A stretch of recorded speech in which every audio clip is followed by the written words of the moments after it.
जी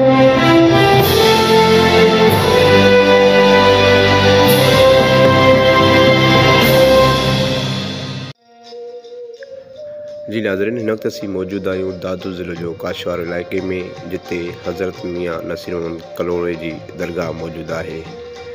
दरगाह ते अॼु हिकु यादगार कमेटी जे चेयरमैन मियाँ अमीर बख़्श पारां हिकु नंढड़ी मछ कचहरी कोठाई वई आहे, जंहिंमें रानीपुर जे पीपल्स पार्टी जो रहनुमा रईस शाहनवाज़ ख़ान कलोड़ो, अब्बासी कलोड़ा कचहरी ग्रुप जो चेयरमैन मियाँ अज़हर अली अब्बासी ऐं ॿिया सियासी समाज जे अॻुवान हिते मौजूदु आहिनि। सगड़े मौजूदु आहिनि, फ़नकार मौजूदु आहिनि। अचो त हुन सां ॻाल्हि ॿोल कयो त हुनजो छा चवणु आहे जो की हिन मछ कचहरी जे बारे में।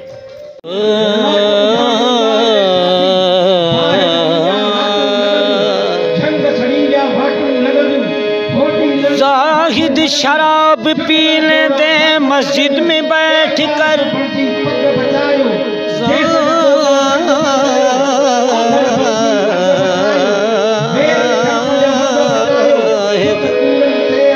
जाहिद शराब पीने दे मस्जिद में बैठ कर, या वो जगह बता जहाँ पर खुदा नहीं। मैं पियंदे जे मरी वञा त साकी विंजारे, मुले मजाल नाहे का जो गुस्ल ॾियारे। साकी पंहिंजे सुर्कीअ सां सुठो सिंगारे, अॻियां ऐब अच्छा थियण जे निरतऊं निहारे। ओ मुस्तफ़ा मुअल जी हारे, जे मैं महटे पंहिंजे हथनि सां। ज़बून थींदा वञनि था ऐं सिंध गवर्नमेंट उन तरफ़ कोई बि तवजो नथी ॾिए, उन बारे में छा चवणु आहे? सिंध गवर्नमेंट बिस्मिल्लाह रहमान रहीम। साईं, असांजो जेको सिंध गवर्नमेंट या वफ़ाक़ आहे, उन में पाण में इख़्तिलाफ़ थी विया आहिनि ऐं अहिड़ो दुनिया जो जेको माहौल थी वियो आहे जो का बि पतो कोन थो पवे त हे माहौल काॾे वञे थो पियो, छा थियण थो चाहिनि पिया ऐं छा करिणो आहे। ऐं जेको हर अवाम हिन महिल ख़ुदकशी करण ते तयारु थी वियो आहे हिन हुकूमत मां, बादशाहीअ मां, ऐं को बि रिलीफ नथो मिले। हाणे सम्झ में नथी अचे ॻाल्हि उहा, मालिक अल्लाह साईं को रहम पवंदो, का बाज पवंदी जो हिन ग़रीबनि मिसकिननि माण्हुनि जे लाइ जेके मसाइला हुननि जा रब साईं जा हल कंदो। ऐं ॾाढो ॾुखियो टाइम आहे।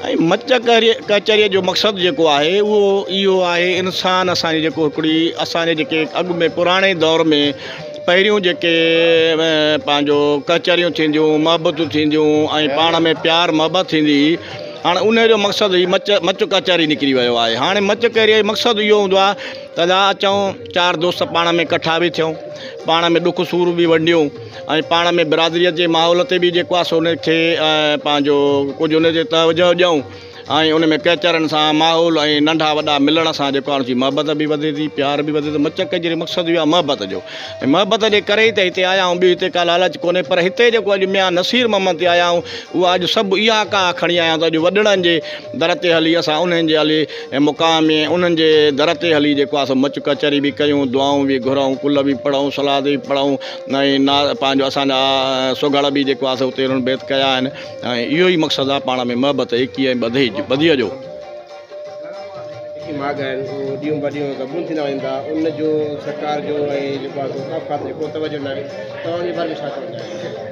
तव्हांजो सवाल बिल्कुलु सही आहे। बिस्मिल्लाह रहमान रहीम। सभ खां पहिरियों जीअं त मुतहदा इत्तेहाद अब्बासिया जेका असांजी तंज़ीम ठही आहे, उन सां इहा शइ अची वई आहे त असां जेके बि असांजा 14 मज़ारात आहिनि ऐं उन सां गॾोगॾु जेके असांजे अब्बासी ख़ानदान जे उन टाइम में बादशाहनि में जेके ॿियूं अहिड़ियूं मज़ारूं आहिनि जेके उन्हनि जा सिपर सालार हुया, असां हिकिड़ी कमेटी ठाही आहे, उहा पूरे पाकिस्तान ते आहे, जंहिंमें मियाँ अमीर बख़्श कलोड़े खे असां सदर पाकिस्तान सां रखियो आहे ऐं ख़ासि करे सिंध में डॉक्टर नज़ीर अब्बासी उहो चेयरमैन आहे। उन सिलसिले करे मां मरकज़ी सेक्रेटरी जनरल आहियां ऐं सरदार मुमताज़ इनकलाबी मरकज़ी जेको चेयरमैन आहे, असां उन्हनि खे लुक आफ्टर कंदा आहियूं। बाक़ी अदरवाइज़ असां इहो इन जे करे कमु कयो आहे त जेके असां जूं मज़ारात आहिनि उन्हनि जा जेके बि फंड्स आहिनि उहा सिंध गवर्नमेंट पाण खणी थी वञे औक़ाफ़ खातो, ऐं उन्हनि ते को तवजो इन जे करे न आहे, छाजे करे असांखे औक़ाफ़ खाते जी बि का ज़रूरत कान्हे। असांजे वॾड़नि जा जेके अब्बासी कलोड़ा ख़ानदान जा जेके बुज़ुर्ग हुया उन्हनि पंहिंजे पोयां एतिरी मिल्कियत ऐं एतिरी प्रॉपर्टी छॾी आहे जो असांखे उन्हनि फंडनि जी ज़रूरत न आहे, पर बदकिस्मती सां औकाफ़ खाते वारा उन्हनि ते लातालकी कई वेठा आहिनि। ऐं इनशा ताला असां पंहिंजो जेको आहे इहो सुप्रीम कोर्ट में इन ते इनशा भरपूर असां केस बि कंदासीं ऐं इनशा ताला असां पंहिंजो भरपूर नमूने पंहिंजे वॾड़नि जी उहे जेके बुज़ुर्ग आहिनि या जेके अहिड़ियूं असांजे जेके तारीख़ी माॻ आहिनि इनशा असां उन्हनि खे पाए तकमील ताईं उन ई साॻिए रूप में इनशा कंदासीं। डिस्ट्रिक्ट घोटगी सिंध खां आयो आहियां ऐं असांजो मुतहदा अब्बासी इंटरनेशनल इतिहाद सां वास्तो आहे ऐं मां चीफ कोऑर्डिनेटर सिंध ते मूंखे रखियो वियो आहे ऐं मां बिल्कुलु ख़ुशि थियो आहियां। अॼु मां पंहिंजे ॾाॾे जी दरगाह ते आयो आहियां ऐं मुंहिंजी दिलि ॾाढी ख़ुशि थी आहे ऐं असांजो जेको अमीर बख़्श आहे उन हिकिड़ो सुठो रंग रचायो आहे ऐं असांजा मरकज़ी उहिदेदार आया आहिनि। असांजो मोहतरम मुमताज़ अब्बासी इनकलाबी साहिबु जेको हितां 1200 फुट मथे ईअं सम्झो त उतां जी बुलंदी ते आहे कश्मीर ऐं उतां खां हिते आया आहिनि ऐं पूरे पाकिस्तान कवर करनि था। असांजो गाज़ी अब्दुल रशीद अब्बासी साहिबु मरकज़ी general secretary doctor AR Abbasi साहिबु असांजो वाइस चेयरमैन आहे ऐं असां पंहिंजी हिन दरगाहुनि खे बचाइण लाइ जेतिरो थी सघंदो असां कोशिशि कंदासीं ऐं असां पाकिस्तान ज़िंदाबाद ऐं पाकिस्तान अफ़वाद ज़िंदाबाद वारा माण्हू आहियूं। असांजो कंहिं बि पार्टी सां वास्तो न आहे ऐं असां ऐं जो कंहिं बि फ़िरके सां बि वास्तो न आहे, न असां हिकु आहियूं ऐं हिकु आहियूं कल्ह असां में को बि सरदार न आहे, असां सभु हिकु आहियूं ऐं ॿधी आहे असांजी वेंदे गलगित बल्तिस्तान सिंध बलोचिस्तान पंजाब सिंध सराइकी 56 मुल्कनि में असांजी नुमाइंदगी आहे ऐं असांजो जेको सरपरस्त आला आहे असांजो मोहतरम मुमताज़ अब्बासी इनकलाबी साहिबु आहे। असां उन जी जदोजहद में जेको राति ॾींहुं महिनत करे थो। महिरबानी, थैंक यू। मियां नसीर मोहम्मद कलोड़ जी दरगाह ते ऐं हिते तमामु परे परे खां बि अब्बासी कलोड़ा गॾु थिया आहिनि। अचो त उन्हनि सां ॻाल्हि ॿोल कयूं त उहे अॼु हिते कहिड़े मक़सद सां गॾु थिया आहिनि ऐं मियां नसीर मोहम्मद कलोड़ जे बारे में हुनजो छा चवणु आहे। हिन वक़्तु असां सां गॾु आहे मियां अज़हर अली अब्बासी साहिबु जेको लाड़काणे खां कई आयो। अचो त हुन सां ॻाल्हि ॿोल कयूं त उहो मियां नसीर मोहम्मद कलोड़ जे बारे में छा थो चवनि। अस्सलाम वालेकुम। सभ खां पहिरियों मां सोच TV वारनि जो शुक्रगुज़ार आहियां जिन अची हिन काशे में हिन भर में बयाबान में गॾु थी असांजे तारीख़ी माॻ मियां हज़रत मियां नसीर मोहम्मद कलोड़ जी दरगाह ते गॾु थिया आहियूं, जिते अॼु असां हिकिड़ी बिरादरी जो कठु असांजी रवायत रही आहे सिंधी तहज़ीब जे हवाले सां मच कचहरी में असां बिरादरी जा सभु दोस्त मिट माइट गॾु थी हिक ॿिए सां ॾुख सूर अहवाल ज़िंदगी जो बारे में गॾु तारीख़ी माॻ जे हवाले सां कचहरी कई वेंदी आहे। हिते जेके बि दोस्त आयल आहिनि के पनवाकिल खां के सिंध जे मुख़्तलिफ़ ज़िलनि खां हैदराबाद खां सखर खां मेड़ दादू मुख़्तलिफ़ एरिया खां हिते कराची खां कई आयल आहिनि। इन जे लाइ इहो ई मक़सदु आहे त पंहिंजे वॾनि जी तारीख़ खे उजागर कयूं ऐं पंहिंजे वॾनि जी दरगाहुनि ते वेही करे उन्हनि जी तारीख़ फ़लसफ़ो असां पोइ पंहिंजे नसुल खे बि जेको आहे सो पैगाम पहुचायूं त असांजा वॾा असांजी हिकिड़ी तारीख़ रहिया आहिनि जेको माज़ी में असांखे वॾो जेको आहे सो उन्हनि जो एज़ाज़ु आहे ऐं इन तारीख़ खे उजागर करण लाइ असां हिन दरगाह ते गॾु थींदा आहियूं। बिरादरी जो प्रोग्राम थींदो आहे, उन में सभु वेही हिक ॿिए सां शमूलियत इख़्तियार कंदा आहियूं। जी रुकजी वेही रहूं ऐं कोई कम न कयूं, पाण छो रुकजऊं रखिजे नथी साथियो संदरा वठो हलंदा हलो वधंदा हलो, पाण छो बीही रहूं दुनिया जे रही। जॾहिं सिज पंहिंजे महवर ते फिरे थो, जॾहिं ॿूटो पोखियो उहो वधे थो, जेकॾहिं तव्हां वेही रहियो त पोइ तव्हां यकीनन पोइ ते हलिया वेंदव। तव्हां इहो न सम्झो त पोइ असां उते बीठा हूंदासीं, तव्हां घणो कुझु पोइ ते हलिया वेंदव। ऐं सिंध सां बि इहो साॻियो असरु थियो आहे।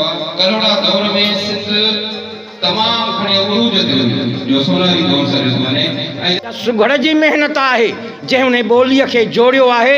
इन खे चइबो आहे रिसालो गुजारत।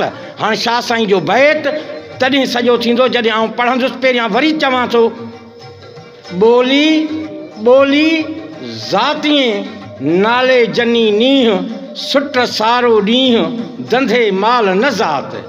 ॿोली आहे हलो हलो, ज़ात आहे कोरी, नालो आहे नाज़ुक, सुट जो आहे गंढण, माल जो आहे शिगो, धंधे जो आहे मूर, ज़ात आहे सिख।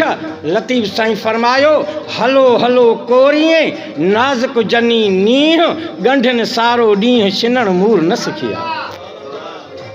नर नाले ते शहर खाज जो ॿोली अचे थी सम्झ में। मूं ॻाल्हि हितां जी कई आहे ऐं हीअ सिंधी ॿोली आहे। नर नाले ते शहर खाज जी ॿोली नर नालो थींदो आहे ॿ तॾहिं थींदा आहिनि मियां नसीर मुहम्मद ते ऐं पीर जी थींदी दरगाह पीर जी नर नाले ते शहर खाज जी ॿोली हाणे दरगाह मियां नसीर मुहम्मद ते मच कचहरी थी। हाणे ॿोली कहिड़ी पहिरियों आहे पीर जी दरगाह नाला थींदा नाम मियां नसीर मुहम्मद शहर थींदो मच ऐं खाज जी थींदी चहरी ऐं ॿोली थींदी थी मियां नसीर मुहम्मद ते अॼु मच कचहरी थी। त सुणा मूं जेकी ॻाल्हि पे कई त अल्लाह साईं पंहिंजे उन्हनि नेकनि बाननि सां ॻाल्हायो आहे त कर शुक्र बंदा तोखे छा न ॾिनुमि तोखे रुतबो वाला इंसान ॾिनुमि तो कर शुक्र बंदा तोखे छा न ॾिनुमि तोखे दीन दुनिया ईमान ॾिनुमि तोखे कलमो काबो क़ुरान ॾिनुमि तोखे रोज़ो निमाज़ अज़ान ॾिनुमि तोखे जिस्म ॾिनुमि जिंद जान ॾिनुमि तोखे सिर ॾिनुमि सामान ॾिनुमि तोखे जिस्म ॾिनुमि जिंद जान ॾिनुमि तोखे शरफ़ ॾिनुमि ऐं शान ॾिनुमि तोखे इज़त बख़्शे मान ॾिनुमि तोखे धन ॾिनुमि ऐं ध्यानु ॾिनुमि तोखे जोड़े जग जहान ॾिनुमि तोखे माह मिठो रमज़ान ॾिनुमि कर शुक्र बंदा तोखे छा न ॾिनुमि तोखे रुतबो वाला इंसान ॾिनुमि कर शुक्र बंदा तोखे छा न ॾिनुमि। मुमताज़ अली जेको आहे साईं इनकलाबी साहब खे उहो वञे थो पियो मोकिलायूं यार पर अदा ॿुध मुमताज़ साहब जेके असांजा इनकलाबी साहब कलोड़ा साहब त असां जेकी इस वक्त हमारे साथ मौजूद है मुमताज़ इनकलाब साहब जो आज़ाद कश्मीर से आया हुआ है और आज इधर दरगाह मियां नसीर मुहम्मद कलोड़ों पर आया है मच कचहरी में शरीक हुआ है आए तो उससे बातचीत करते हैं कि उसको कितना इधर आकर मज़ा आया या वो उसने क्या महसूस किया। सर आप इधर आए पहली बार। बहुत शुक्रिया जी याज़ भाई साहब। सबसे पहली बात यह है कि मैं मोहतरम मियां मीर बख्श कलोड़ो साहब जो हमारी तंजीम मुत्तहिदा इत्तेहाद अब्बासिया के मज़ारात कमेटी के पाकिस्तान के सदर हैं और सरपरस्त हैं सिंध के। मेरे साथ मौजूद हैं डॉक्टर यार अब्बासी साहब वाइस चेयरमैन, मोहतरम शरीफ अब्बासी साहब हैं डिप्टी चीफ ऑर्गेनाइज़र सिंध और मोहतरम जनाब हाकिम अली कलोड़ो साहब हैं senior deputy chief organiser, Asif Abbasi साहब नायब सदर सिंध हैं, मोहतरम वज़ीर अली कलोड़ो साहब हैं डिस्ट्रिक्ट जाम शोरों के प्रेसिडेंट हैं। बाकी साथी काफ़ी बड़ी तादाद में हमारे साथी आए हुए हैं। सबसे पहली चीज़ ये है कि ये हमारे औलिया अल्लाह की ज़ियारत है और मियां नसीर मोहम्मद कलोड़ो एक दीन इस्लाम के वो अजीम दाई थे जिनकी वजह से सिंध में दीन इस्लाम को फैलाने में और इसकी तारीख़ी और तारीख़ी जदोजहद में बड़ा किरदार है। और हमारी 14 ज़ियारतें हैं सिंध के मकाम पे और ये मच कचहरी जो आज यहाँ सिंध में मियां साहब की ज़ियारत पे जो मुनक्कद की गई है, इसमें सबसे पहली बात ये कि हमारे बहुत से अपने साथियों से मुलाकात का सिलसिला हुआ, सरासल गुफ्तगू हुई और इस गुफ्तगू में जो गोल जिसको कहते हैं हमारी ज़ुबान में या NGO की ज़ुबान में फ़ाइनल राउंड जिसको कहते हैं, वो ये कि हमारी ज़ियारतों की जो तज़ीन व आराइश है वो इस वक्त बिल्कुल आखिरी दर्जे पे ख़त्म हो चुकी है और हमने हुकूमत पाकिस्तान, हुकूमत सिंध और बिलखसूस सारे कदीमा और औकाफ़ के महकमों से बाज़रिया करारदाद ये गुजारिश की है कि सिंध की जो हमारी 14 करोड़ अब्बासी बरदरी की ज़ियारतें हैं औलिया अल्लाह की, इनकी तज़ीन व आराइश के लिए सर नो बंदोबस्त किया जाए। और फिर वफाकी हुकूमत से भी हमने गुजारिश की कि इनको हुकूमती फ़ंड्स जो हमारे मुख्तास हैं वो दिए जाएँ और इंशाल्लाह हम अपने तौर पे भी जो हमारी ज़ियारत कमेटी हैं उस पर भी हम कोशिश करेंगे कि इनकी तज़ीन व आराइश के लिए अपना बंदोबस्त करें। यह हमारी तारीख़ी और तारीख़ी विरसा है, इसी से हमारी पहचान है और दीन इस्लाम फैलाने में जो इन बुज़ुर्गों का किरदार था उसी के लिए, उसी तारीख़ और तारीख़ को हम ज़िंदा रखने के लिए मैदान में हैं। और आखिरी बात यह कि इंशाअल्लाह ख़ानदान अब्बासिया की जो नुमाइंदा आलमी तंजीम मुत्तहिदा इत्तेहाद अब्बासिया है, इसके प्लेटफार्म से आपने देखा है कि हम पाकिस्तान समेत दुनिया भर में मौजूद हैं और मैं सिंध में इस वक्त रात के तकरीबन 10 बजे हैं। इस वक्त भी हमारे प्रोग्रामात यहाँ चल रहे हैं। यह कोई आसान काम नहीं होता ये कोई आम बात नहीं होती है। ये बड़े तारीख़ी और तहरीकी लोग हैं जिन्होंने हमेशा से अपनी तारीख़ और तहरीक को ज़िंदा रखने में तावन किया है, साथ रहे हैं। और इंशाअल्लाह ताला आइंदा भी हम अपनी कौम कबीले के लिए, कलोड़ा अब्बासी ख़ानदान के लिए जो जदोजहद है वो जारी रखेंगे। हम ये मैं वादा कर देना चाहता हूँ सोच आपके चैनल की तवासत से और अपने अखबारात चैनल की तवासत से कि हम कोई वेलफेयर वाले नहीं हैं। वेलफेयर इदारे हमारे अलग हैं, अब्बासी वेलफेयर ट्रस्ट रजिस्टर्ड है। हम सीधे हम जुदाहुद्दीन सियासत से तो रह जाती है चंगेज़ी।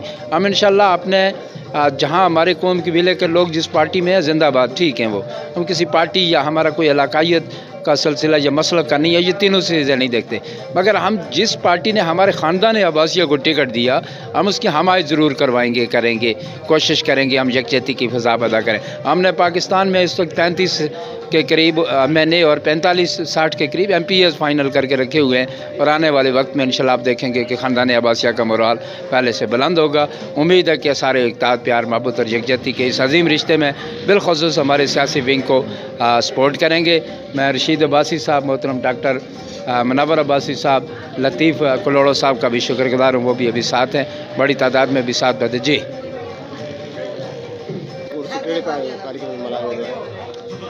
मियाँ नसीर मोहन जो उर्स 6, 7, 8 ज़ुलहज ते ही जेको उर्स आहे उहो मियाँ नसीर मोहम्मद तहरीक जी सिंध में 4 तहरीकूं।